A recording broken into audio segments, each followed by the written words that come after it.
جمہوریت جدید دور میں ایک ایسا زمینی مذہب بن چکا ہے جس کے تحت ہر قومی ریاست کا نظم و نسق چلانے کے لیے ایک مقدس کتاب آئین ہوتی ہے۔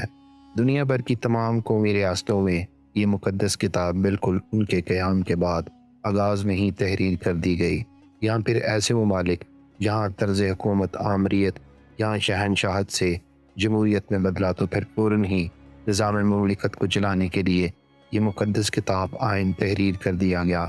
اسے علم سیاسیات کی زبان میں معاشرتی مساق کہا جاتا ہے۔ تمام جمہوریتیں اس مقدس کتاب کا اس قدر احترام کرتی ہیں کہ اس کی نافرمانی کو بغاوت سے تعبیر کیا جاتا ہے، اور اس جرم کی ان کے ہاں وہی سزا ہے جو ریاست میں ایک باغی کی ہوتی ہے۔ اس لیے دنیا کی ہر جمہوریت میں آئین کو ایک بالادست مقدس کتاب کی حیثیت دی جاتی ہے۔ دنیا کے تمام ممالک میں آئین میں ترمیم کا طریقہ کار انتہائی مشکل بنایا گیا ہے۔ اس کے علاوہ دنیا کی تمام جمہوریتیں اپنے آئین کے ایک بنیادی ڈھانچے کا تصور رکھتی ہیں۔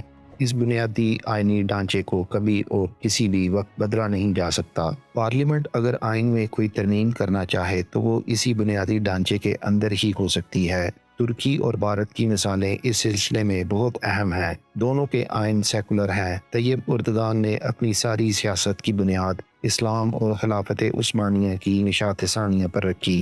بھاری اکثریت سے الیکشن جیت کر برسر اقتدار آیا۔ آئین کی تقریباً تمام دفعات کو بدل کر رکھ دیا، لیکن اس کی پہلی 4 دفعات جو آئین کو سیکولر ڈھانچہ مہیا کرتی ہیں انہیں نہیں بدل سکا۔ اسی طرح بھارتیہ جنتا پارٹی کی تاریخ راشٹریہ سیوک سنگھ سے ہی نہیں بلکہ نظریاتی طور پر 1920 میں لکھی جانے والی گول واڈکر کی کتاب ہندتوا سے شروع ہوتی ہے۔ RSS نے قیام ہندوستان کے وقت آئین سازی میں حصہ لینے سے انکار کرتے ہوئے کہا تھا کہ ہم کسی بھی قسم کے ایسے علاقائی قومیت کے تصور کو تسلیم نہیں کرتے جس میں تصور دیا جائے کہ جو جہاں پیدا ہو گیا وہ وہاں کا شہری ہوگا۔ ہم بھارت میں یہ حق صرف اور صرف ہندوؤں کو دینے کے قائل ہیں۔ بھارت نے 26 نومبر 1949 کو اپنا ایک آئین منظور کر لیا جس کی بنیاد سیکولر تھی۔ گزشتہ بھارتی انتخابات میں بھارتیہ جنتا پارٹی لوک سبھا اور راجیہ سبھا میں 2/3 اکثریت کی نشستیں جیت گئی، اور اس نے آئین میں ترمیم کے لیے 50% سے زیادہ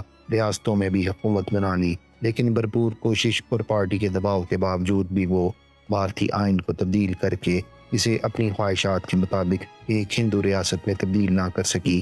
آئین کے مقابل پارلیمنٹ کی بالادستی کا تصور صرف اور صرف 2 ممالک میں تسلیم کیا جاتا ہے، ایک برطانیہ اور دوسرا اسرائیل۔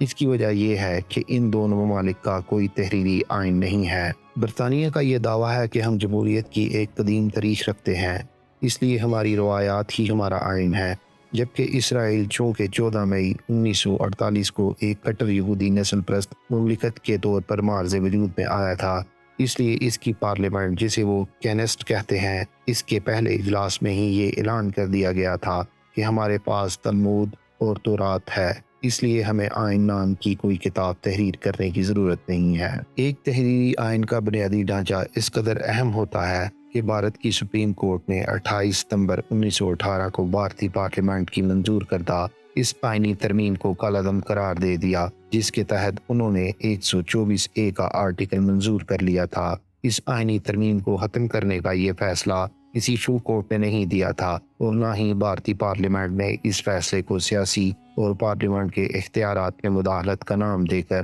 سپریم کورٹ سے فل کورٹ کا مطالبہ کیا تھا۔ بھارت کی عدالتی تاریخ میں اس کیس کو قومی عدالتی تعیناتی کمیشن کے نام سے جانا جاتا ہے، جسے 5 رکنی بینچ نے سنا اور فیصلہ دیا تھا۔ جسٹس جگدیش سنگھ کھیرکر کی سربراہی میں جسٹس جے چلی میور، جسٹس مدن لی لوکر، جسٹس کوریان جوزف، جسٹس آدرش کمار گوئل نے اس فیصلے میں یہ اصول طے کر دیا کہ سپریم کورٹ کی آزادی و خود مختاری کا تصور آئین کے بنیادی ڈھانچے کا حصہ ہے، اس لیے پارلیمنٹ کو بھی یہ اختیار حاصل نہیں کہ وہ اس پر کسی بھی قسم کی کوئی قدغن لگائے۔ امریکہ جو تحریری آئین کے بانیان میں سے سمجھا جاتا ہے، اس کے آئین کو تحریر کرنے والی شخصیت تھامس جیفرسن کی تھی۔ اس نے کہا تھا "Absolute power to the parliamentarian result in elected despotism"۔ Parliament کو اگر مکمل اختیار دیا جائے تو یہ ایک منتخب استبدادیت یا مطلق العنانیت کی شکل ہوگی۔ اس نے کانگریس سے خطاب کرتے ہوئے کہا تھا اگر ان لوگوں کو آئین سے انحراف کی اجازت دے دی جائے تو پھر ایک ڈکٹیٹر ہو یا 180 ڈکٹیٹر، ان میں کیا فرق باقی رہ جاتا ہے؟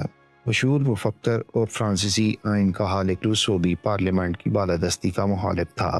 اسے جب کہا گیا کہ برطانیہ کی پارلیمنٹ تو خود مختار ہے تو اس نے تنزیہ طور پر کہا تھا People of the Great Britain are free only on the day of election and slave for the rest of the period۔ برطانوی عوام صرف الیکشن والے دن آزاد ہوتے ہیں اور باقی تمام عرصہ کے لیے وہ غلام ہوتے ہیں۔ بھارت نے عدالتی خود مختاری کو شروع دن سے ہی ایک ایسی اساس کے طور پر سنبھالا ہے کہ جس کا احترام ازحد ضروری ہے۔ پاکستان نے ابھی اپنا آئین بھی نہیں بنایا تھا کہ بھارتی سپریم کورٹ نے کیشون باغ بھارتی کیس 1973 اور پھر منروا مل کیس 1973 میں بھارتی آئین کے آرٹیکل 368 میں جو دو شقیں 4 اور 5 شامل کی تھیں، جس میں یہ کہا گیا تھا کہ سپریم کورٹ میں کسی بھی قسم کی آئینی ترمیم کو چیلنج نہیں کیا جا سکتا۔ سپریم کورٹ نے اس آئینی ترمیم کو ہی یکسر غیر آئینی قرار دے دیا اور اس کے بعد بھارت پارلیمنٹ پر عدالتی نگرانی قائم ہو گئی۔ دنیا بھر کے تمام آئینی ماہرین اور عدالتی نظام کی شرکت رکھنے والے اس بات کے قائل ہیں کہ اگر پارلیمنٹ کو مکمل طور پر بالادست قرار دے دیا جائے تو اس سے اکثریت کی آمریت کی راہ نکلتی ہے۔ یہی وجہ ہے کہ امریکی سپریم کورٹ کے چیف جسٹس مارشل نے 1803 میں اپنا وہ مشہور فیصلہ دیا تھا جسے ماربری وی میڈیسن کہا جاتا ہے۔ اس فیصلے میں چیف جسٹس نے لکھا تھا کہ ہم اپنے منتخب نمائندوں پر عدالتی نظر رکھیں گے کیونکہ یہ جس طرح کی بیک گراؤنڈ سے آتے ہیں وہ اس قابل نہیں ہے کہ یہ ہمارے ملک کے اہم ترین فیصلے آزادانہ طور پر کر سکیں۔ پاکستان میں جو لوگ اس بات پر بغلیں بجا رہے ہیں کہ ہم سپریم کورٹ کو رائے بند اور براول ہاؤس کا غلام کر لیں گے، انہیں صرف عالمی تاریخ کا مطالعہ کر لینا چاہیے۔